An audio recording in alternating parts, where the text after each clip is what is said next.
अजूनही काही जण आतमध्ये आहेत. पाहणी तुम्ही केली, नातेवाईकांशी बोललाय, काय सांगाल? नातेवाईकांचं काय म्हणणं आहे? परवाची घटना अतिशय दुर्दैवी आहे. जे कचऱ्याच्या ढिगाखाली जे कामगारांचा मृत्यू झालेला आहे त्यांच्याविषयी मी संवेदना व्यक्त करते माझ्यातर्फे आणि शासनातर्फेही.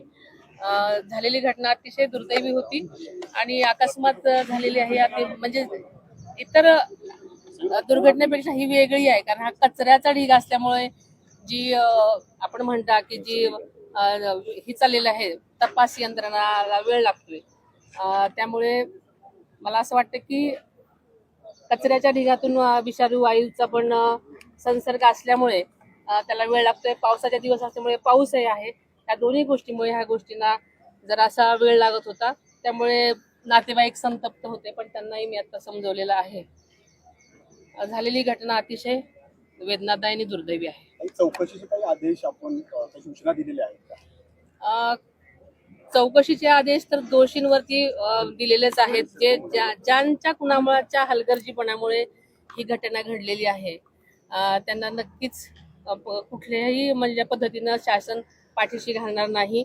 त्यांची नीट कसून चौकशी होईल आणि जे दोषी आहेत त्यांच्यावरती कारवाई नक्कीच होईल. आणि तो तळमजला जो आहे त्यालाच फक्त क्लिअरन्स सर्टिफिकेट होतं आणि इतर पहिला आणि दुसरा मजला जे आहे त्याला पूर्णत्वाचा दाखलाच नव्हता. म्हणजे ते विना परवाना होती असं एक कागद जे आहे ते पालिकेच्या बांधकाम विभागाकडनंच समोर आलेलं आहे.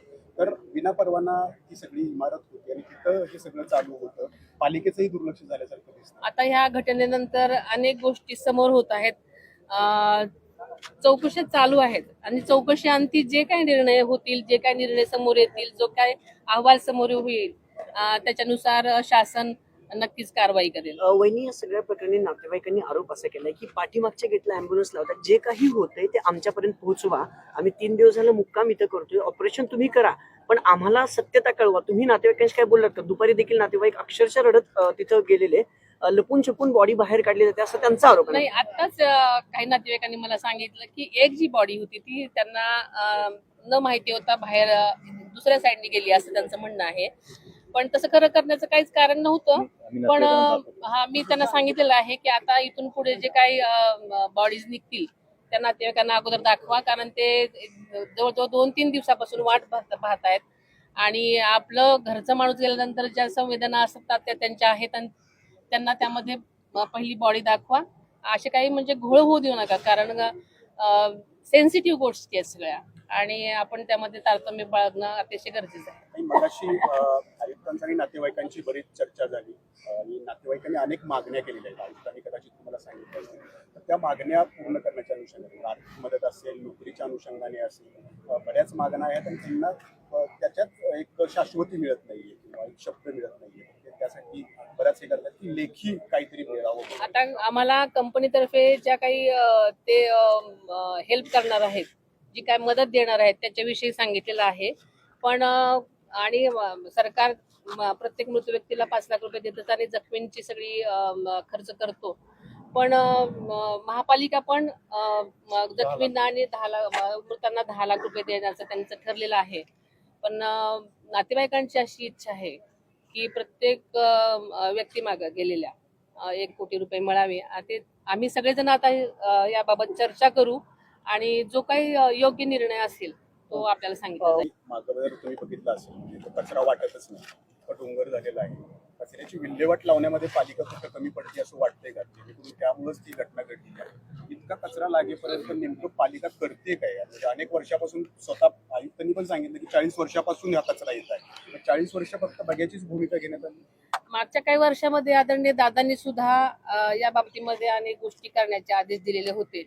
पण त्याच्यानंतर मला अजून ह्याची काही अजून चौकशी पूर्ण केलेली नाही. मला त्याची अजून माहिती घेणं गरजेचं आहे आणि याच्यानंतर मग मी तुम्हाला या बाबतीमध्ये उत्तर देऊ. कचऱ्याची विल्हेवाट लावण्यासाठी कोट्यवधीचे टेंडर काढले जातात, मग पैसा जातो कुठे?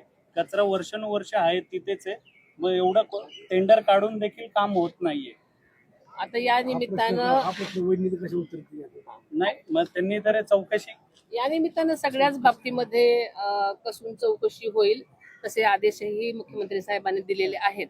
आणि जो काही रिपोर्ट येईल त्याच्यावरनं ह्या पुढच्या गोष्टी ठरतील. नातेवाईकांची इच्छा आहे की कंपनीकडे परमनंट जॉब नको, महापालिकेकडून सरकारी नोकरी लागली पाहिजे, त्याच्यामध्ये काही आता या बाबतीमध्ये आम्ही महापालिका, सरकारी यंत्रणा आणि सगळेच आम्ही कंपनी सगळेजण एकत्र बसून आम्ही चर्चा करू आणि जो योग्य त्यांचं असं म्हणणं आहे, वहिनी, इथंच त्यांच्या घरातल्या व्यक्तीचा मृत्यू झालाय, परत इथंच नोकरी, नाही, तर आम्हाला त्याच वेदना त्याच आठवणी परत येतील, म्हणून त्यांची अशी मागणी आहे की वेगळ्या ठिकाणी किंवा महापालिकेच्या ज्या काही मागण्या असतील त्याची आपण साधक बाधक चर्चा सगळ्यांशी करू आणि जो काही निर्णय असेल तर तो येईलच आपल्याकडे.